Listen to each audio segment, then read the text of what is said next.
Welcome to JBS system. இன்றைக்கி நம்ம வீடியோவில் என்ன செய்ய போகிறோன்னா சிக்கன் சுக்கா செய்ய போகிறோம். இப்போ நான் ஏற்கனவே மசாலா போட்டு வச்சுட்டேன். ஏன்னா கொஞ்சம் நல்லா ஊறினதுனால நல்லா மசாலா போட்டு வச்சிட்டோம். இப்போ நம்ம என்ன பண்ண போகிறோன்னா உங்களுக்காக நம்ம முடியும் அந்த மாதிரி என்னென்ன மசாலா போட்டேன்னு சொல்லி உங்களுக்கு சொல்ல போகிறேன். ஃபஸ்ட்டு நல்லா சிக்கனை கழுவியாச்சு, குண்டால் போட்டுட்டு ஃபஸ்ட்டு உப்பு போட்டோம், மஞ்சத்தூள் போட்டோம், மிளகாத்தூள் போட்டோம், மல்லித்தூள் போட்டோம், கரம் மசாலா போட்டோம், அதுக்கப்புறம் சிக்கன் தூள் போட்டோம். அவ்வளோதான், சிக்கன் தூள் போட்டோம். அதுக்கப்புறம் இப்போ நம்ம தயிர் போட்டு மிக்ஸ் பண்ணி வச்சுருக்கோம்.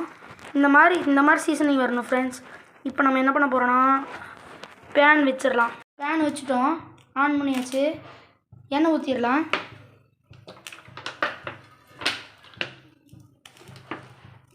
எண்ணெய் நல்லா சூடாகிட்டோம். இப்போ நம்ம ரெடி பண்ணி வச்சுருக்க சிக்கனை எடுத்து அதில் போட்டுடலாம்.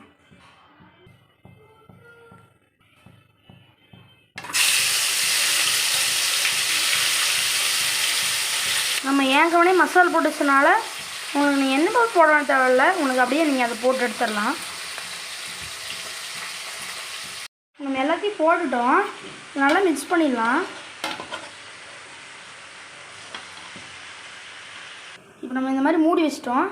இப்போ இது வந்து ஒரு 5 to 15 மினிட்ஸ் நல்லா அதாக குக் ஆகணும்.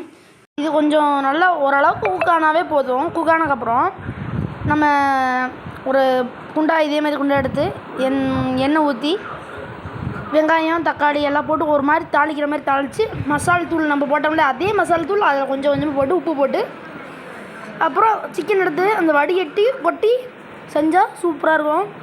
அதுதான் நல்லாயிருக்கும். இப்படி செஞ்சாலும் ஷவர்மா மாதிரி இருக்கும். சாப்பிட்டு பாருங்கள், சூப்பராக இருக்கும் ஃப்ரெண்ட்ஸ். ஆயிடுச்சு, வாங்க பிளேட் பண்ணிடலாம்.